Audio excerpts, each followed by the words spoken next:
है आपका विदिशा हलचल न्यूज में। मैं हूं कृष्णकांत सिंघारी। अब देखते हैं दिन भर की खास खबरें। अग्निपथ योजना के तहत अग्निवीरों की भर्ती को लेकर भारत के कई राज्यों में हुई रेल आगजनी की बड़ी घटना है। विदिशा रेलवे स्टेशन को किया छावनी में तब्दील, सुरक्षा की दृष्टि से किए गए पुख्ता इंतजाम।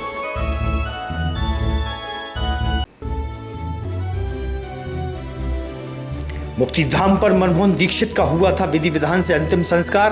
किसी ढोंगी ने की तांत्रिक क्रिया, ले गया मृत शरीर के महत्वपूर्ण अंग, परिजन हुए हताश।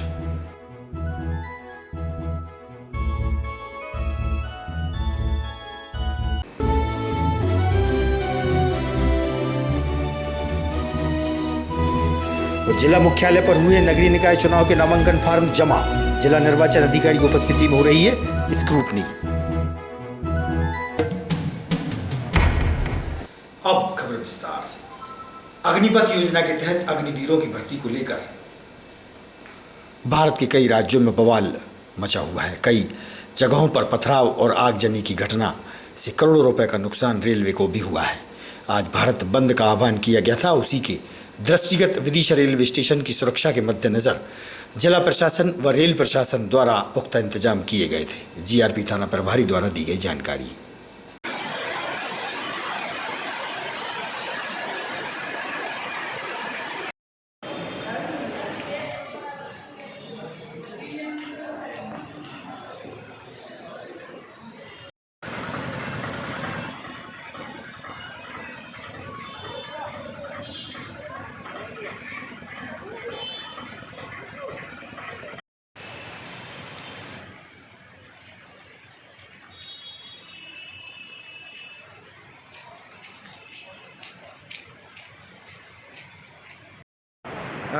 कहाँ कार्य करते हैं आप? जी, कहाँ कार्य करते हैं आप? फार्मागेट नगर पालिका। जी, आज यहाँ रेलवे स्टेशन पर किस तरीके की तैनात की गई है आपकी? ये 5 बजे तक की ड्यूटी है। नहीं, क्या किस उद्देश्य को लेके गई ये है? अग्नि चलिए भारत बंद का। जी जी। अच्छा, तो क्या किस तरह की व्यवस्था कर रहे हैं आप यहाँ पर? हमें ड्यूटी लगाई है सब इमरजेंसी देखने के लिए कि मतलब आगे आगे क्या और क्या लेके आए हैं यहाँ पर? फार्मागेट कितने कर्मचारी तैनात किए गए नगर पालिका से? 1 2 3 ज़्यादा देखे जा रहा है, 5 मिनट में खड़ी, क्या पूरा मामला? अग्निपथ के विरोध में, अग्निपथ की जो निकाली है सरकार ने भर्ती, उसके विरोध में जिस छात्रों लोगों के द्वारा आंदोलन किया जाना है, दिल्ली में लोग ट्रेन में जा रहे हैं छात्रों, इसलिए बंदोबस्त लगाया गया। आरपीएफ जीआरपी जिला बल द्वारा सारे पॉइंटों पे लगा दिया गया। कितने बल तैनात किया गया? यहाँ से 200-250 बल है कम से। और भी सुरक्षा व्यवस्था के लिए और जैसे नगर पालिका और क्या? नगर पालिका है, फायर ब्रिगेड है, एम्बुलेंस है, सारी व्यवस्था के लिए डॉक्टर को सूचना दी गई। जैसे कोई बात आती है डॉक्टर भी आएगा, कार्यपालिक मजिस्ट्रेट। वरिष्ठ अधिकारी श्रीमान एसआरपी महोदय से संपर्क बनाए हुए हम। इधर जिला पुलिस अधीक्षक महोदय से, एडिशनल साहब से, चारों थाने के टीआईओ से सबसे संपर्क बना के कोऑर्डिनेशन बना के काम चल रहा है। वार्ड नंबर 18 से कांग्रेस की कार्यकर्ता संतोष कुशवाहा को टिकट नहीं मिलने से नाराज कांग्रेस के नेता व कार्यकर्ता भोपाल की ओर बस द्वारा रवाना हुए। वार्ड के समर्थक टिकट न होने से नाराज हैं। जिंदाबाद शशांक भार्गव, जिंदाबाद शशांक भार्गव,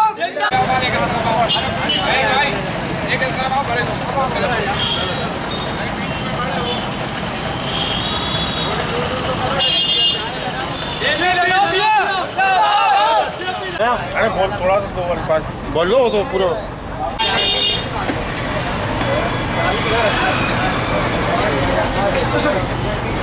नंबर 19 के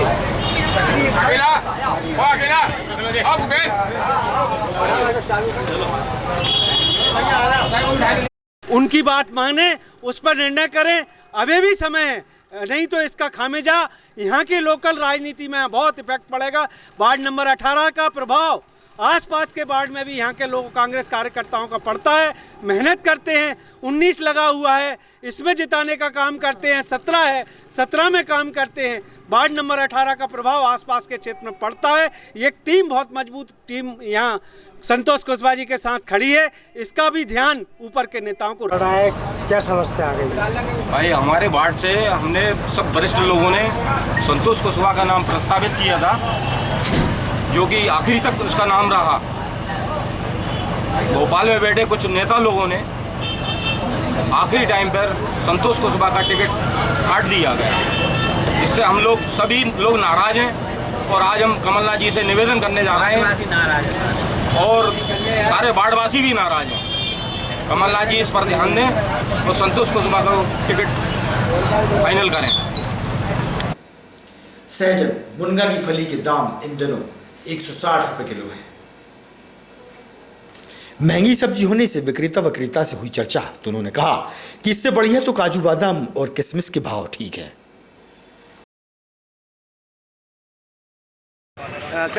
कौन सी सब्जी बेच रहे हैं अभी बता दो? मुनगा है, भिंडी है, गिलकी है, करेला है, सब। मुनगा की फली क्या है? 40 की 250। क्या इसका वजह क्या है? महंगी होने के कारण क्या है? कम आ रही है ना। कम आ रही है। मेरे जी आप कहाँ पर सब्जी लेने आए हैं? यहाँ पे बालू यार। अरे यहाँ पर जो सब्जी है मुनगा की फली है, क्या भाव बता रहे हैं? 160 रुपये किलो। 160 रुपये किलो, 40 की 250। तो क्या कहेंगे मुनगा की फली के बारे में, इतना भाव? तो इससे अच्छा तो काजू किशमिश की सब्जी खा सकते हैं। रीटा फाटक निवासी मनमोहन दीक्षित का देहांत 18/6/2022 शनिवार के दिन हो गया था। उसी दिन उनका दाह संस्कार विधि विधान से मुक्तिधाम पर परिजनों की उपस्थिति में किया गया था।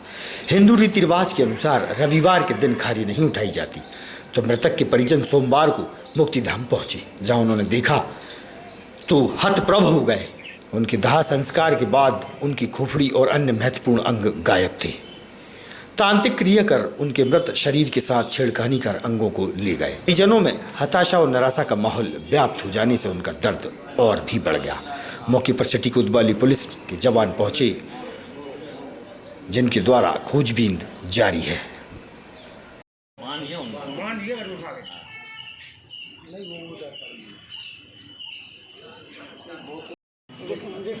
जहाँ से निशान लिख रहे हैं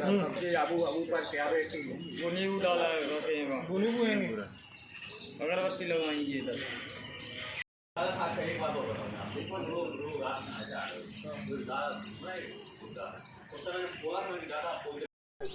हरिपुरा।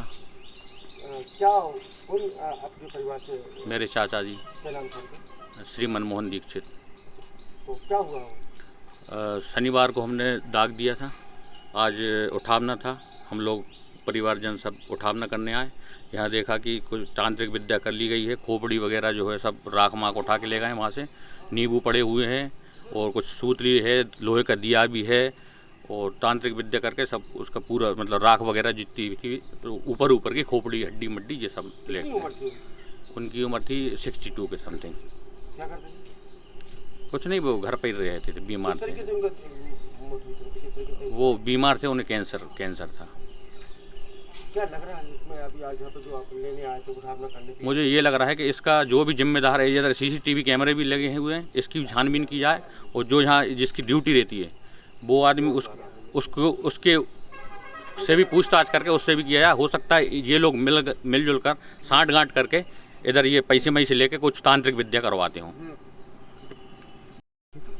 भास्कर दीक्षित। कहाँ रहते हैं? हरिपुरा। क्या हुआ मुक्तिधाम पर? कुछ नहीं, वो मतलब वहाँ सर के यहाँ से कुछ बोलेगा और नींबू पड़े हैं, कुछ लोहे मुँह की तांत्रिक करा है, कुछ उठा के भी ले गए आगे और पीछे। तो आपने यहाँ आकर क्या देखा था? यही देखा है अभी आके। अच्छे से बोलो कि ना सब। मामला है, परिवारजनों ने आरोप लगाया उनके मृत शरीर परिवारजनों के कुछ लोग अस्थियां ले रहे हैं। क्या आपको मामला? अभी आज सुबह सूचना प्राप्त हुई थी तो मुक्तिधाम पुलिस टीम भेजी गई है, जांच की जा रही, जो भी तथ्य आएंगे कार्रवाई की जाएगी।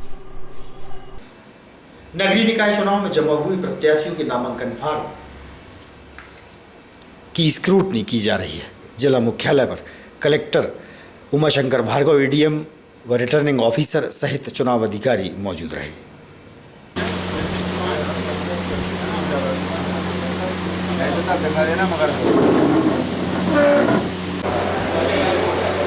आप लोग मैं ब्रिजेंद्र वर्मा वार्ड क्रमांक 35 के रूप में मैंने अपना नामांकन फार्म दर्ज किया गया था।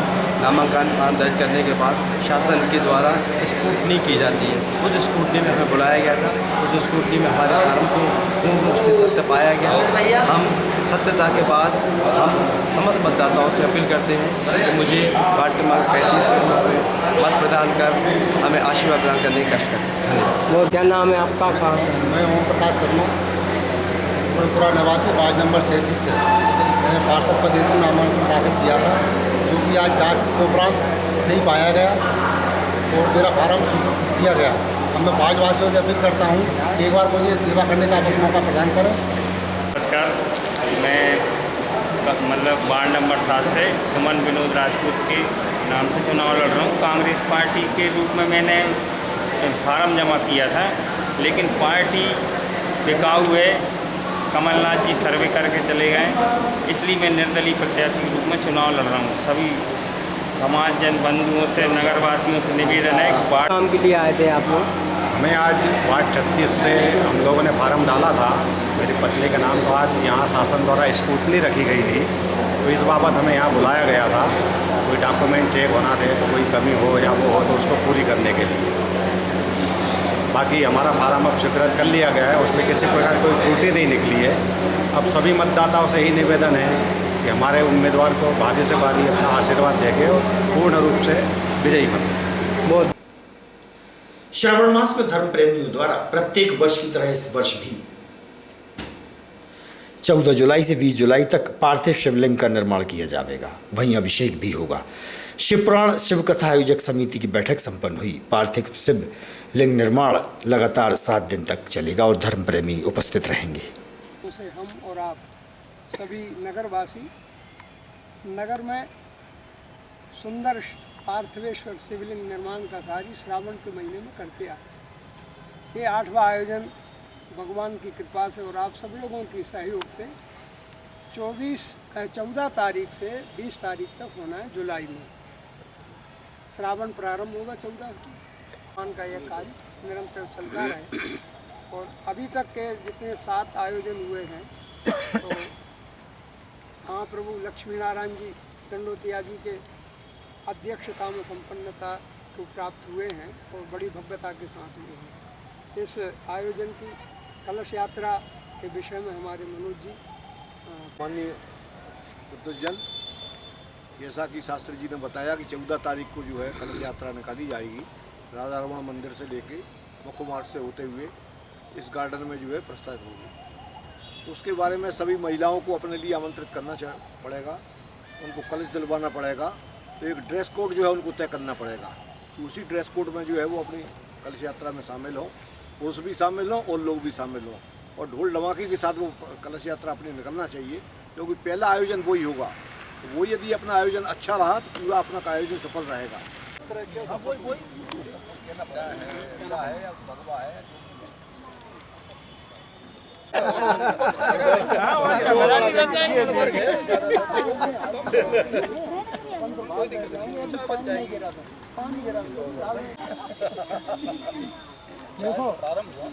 तैयारी आपकी कर रही है यहाँ चर्चा, तो आपको अनुभव खूब है ना? अनुभव है वो तो कुछ चीजें क्या है कि अलग अलग तय हैं। बिल्कुल बिल्कुल।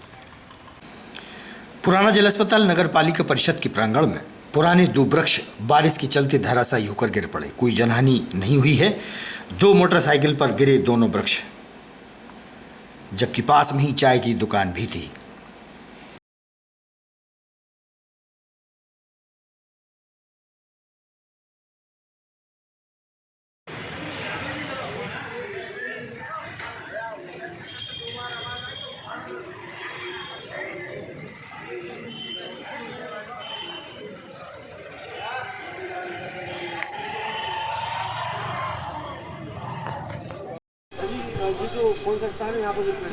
जे अस्पताल वाली नगर पालिका है, तो जो पेड़ था अभी वहाँ पे कुछ लोग खड़े रहते थे, लेकिन बरसात के कारण नहीं खड़े। 2 हमारे कर्मचारियों की गाड़ियाँ खड़ी थी जो मिट गई हैं, जो अभी पेड़ लग गया आवाज़ देकर खड़ते हैं। हाँ, चाय की दुकान भी है, वो लोग भी बच गए बाल बाल। नहीं, हानि नहीं हुई, अभी गाड़ी ही मिट्टी। यहीं 2 पेड़ हैं जो अभी दिख रहे हैं जो गिर सकते हैं कभी भी। क्या प्रयास करेंगे इनके लिए? अब हमारे वरिष्ठ अधिकारियों को बताएंगे हम साहब जी हमारे गिरने की स्थिति में 2 पेड़ और इनको कटवाया जाए। ताजा तरीन खबरों से रहिएगा आप अपडेट, देखते रहिएगा विदिशा न्यूज़। हमें दीजिए इजाजत, नमस्कार।